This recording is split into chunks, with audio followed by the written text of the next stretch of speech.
You're actually a fairly accredited soccer coach.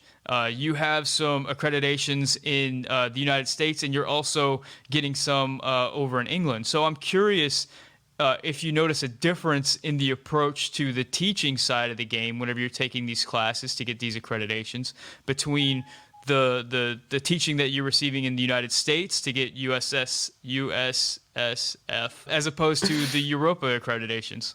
Yeah.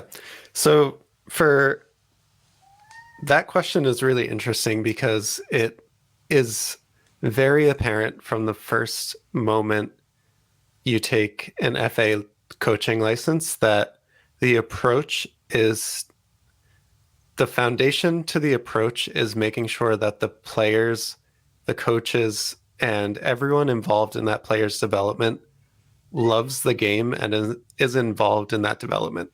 Literally, the first class that you take in an FA coaching license is called Why We Love the Game. And that really sets the foundation for everything else that you'll talk about and learn about in the FA licenses. In the USSF licenses, you can be a parent or the most amateur coach with no soccer knowledge and go to that first class. And it starts off with how do we set up training? So, like, how do you have the players look at you?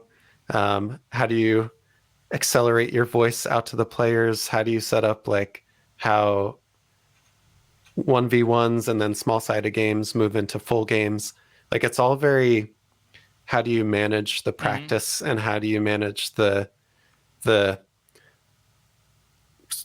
the isolated development of the player while they're Yeah. in practice, whereas the English approach to coaching is much more holistic to the player and making sure like there is specific pieces of the course that talk about making sure you're communicating with parents, talking to them about what you're trying to teach them in the training so that when they get in the car to go home, the kid is reinforcing that with their parent. The biggest difference between the two licenses, especially at the foundational level, is that the English approach is why the entire environment for the player is important to their development, and the American foundation is how do we lead good practices.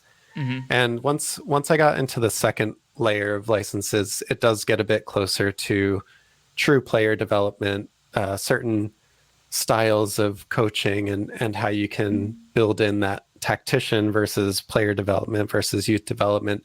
Like all of those things really align in the maybe more senior elevations of those licenses. But yeah, the biggest thing that stuck out to me was starting from that foundational FA license. It was all about how we can teach kids and players to love the game, how we can make it an inclusive game for everybody. And that really sets the stage for the rest of the coaching licenses in England. That's interesting, man. I know whenever I think about English soccer, uh, one word that comes to mind a lot is romance. Like there's like a romantic approach to the game. If you listen to the English commentators, the way they speak about it is almost poetic. The way that during the whole European Super League fiasco, the English fans just spoke about the clubs being of the people, and this is a game of the people, and just all this flowery language and romanticism that I don't know is something that's instilled in American culture when it comes to sports. Like, I mean, maybe there's some romance in basketball at a certain level. I don't know so much about in football, maybe, but in soccer, I don't know if that's the way that Americans even approach sports. But it's definitely something that's apparent in English sports, as at least whenever it comes to soccer, and we can see that in the "It's Coming Home" and all that. But that's very interesting that at the first class on level one, that why we love football is like something that's very important and they want to talk about Right. early on. And to your point there, the romanticism of the sport here is founded in how the club teams founded themselves. Hmm. Like West Ham is a team of iron workers that came from the factory that had a team together. Um, all of these teams are instilled in the direct community that they're in England. And unless you're talking about, Manchester City or a club that was purchased and elevated from Yeah. money, like even the Manchester Uniteds, the Arsenals, all of those teams had foundations and roots that were directly involved in the community. So for them, it does become personal when something like the Super League comes up, because these are clubs that are hundreds of years old, Hmm. even longer if you're not counting like a first division team that their great grandparents and great great great grandparents were supporting when they were younger. So I do understand that part of it, and there's not really an equivalent to the US. And I'll also say, like, the US sports teams can pick up and move overnight.